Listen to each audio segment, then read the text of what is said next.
a rainbow promise based on Genesis chapters 3 through 9. As generations pass, however, people turn away from God.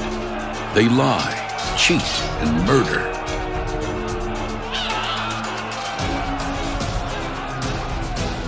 They worship the sun and the moon and the stars, and they bow down before idols.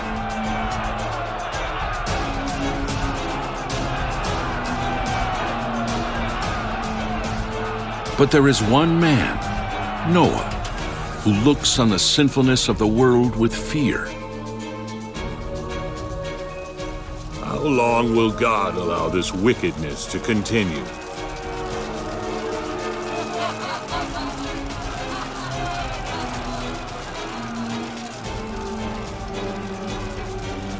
But Noah remains true to God. One day, God speaks to him. I'm sorry that I ever made humans. They're corrupt and violent, so I'm going to destroy them. Noah, you have been faithful. Build yourself a ship, because I'm going to flood the whole earth. Noah obeys and begins building an ark. He follows the instructions that God gives him. That crazy Noah thinks he can float a boat on dry land. What will he think of next? When the ark is finished, God tells Noah to take 7 pairs of each kind of animal and bird that is used for food, and 1 pair of each kind that is not used for food. Noah and his family enter the ark. Now I've seen everything. Old Noah spent 120 years building that huge ship, but he never thought about who would close the door. A few days later, suddenly lightning flashes. The windows of heaven open and the rains pour down. Floodwaters rise rapidly. Baby Noah was right about his ark! Don't worry! There's never been enough water here to float a boat before! Yes, but it's also never rained like this before. But it is too late. The people who have spent their lives rejecting God now see that God has finally rejected them. And the rains pour steadily for 40 days and 40 nights.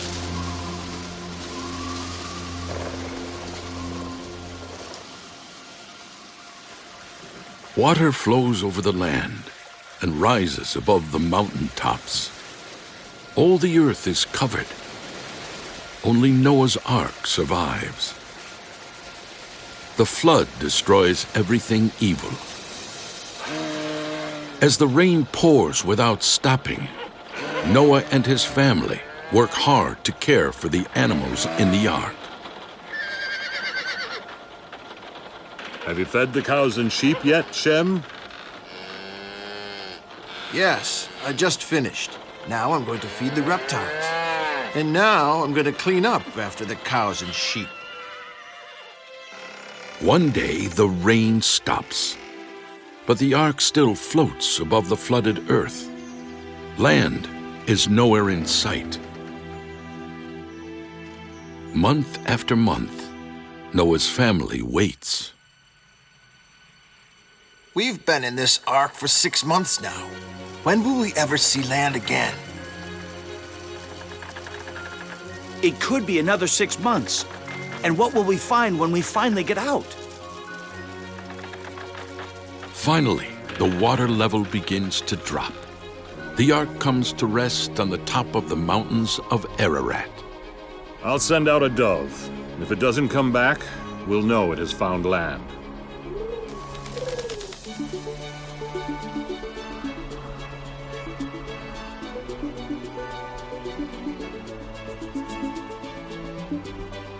The dove disappears from sight. Noah watches the skies. After long hours of flying around, the dove returns. A few days later, Noah again sends out a dove. and again it returns. An olive branch. That means some land must be dry again. 7 days later, Noah sends out a dove for the third time. This time, the bird does not return. It has found a place to nest. Noah and his family are anxious to leave the ark. They look every day for signs of dry land. A little over a year after the flood started, Noah steps out onto dry land once more. Only 8 people have survived the flood: Noah, his wife, their 3 sons, and their sons' wives. The warm sun on my face, the grass under my feet, it feels wonderful. Everything evil is gone. Through us, God is giving human beings a new start. We must obey God and teach everyone who follows us to obey. The first thing Noah does is build an altar. He thanks God for his care and asks God's guidance to help the family make a new start. Then God makes a new wonder in the sky.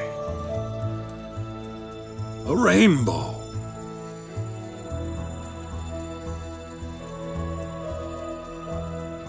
For as long as the earth lasts, there will be a time to plant and a time to harvest. There will always be summer and winter, day and night, but never again will a flood destroy the whole earth. It's beautiful. God is good. Whenever people see a rainbow, they'll remember God's promise that a flood will never destroy the whole earth again.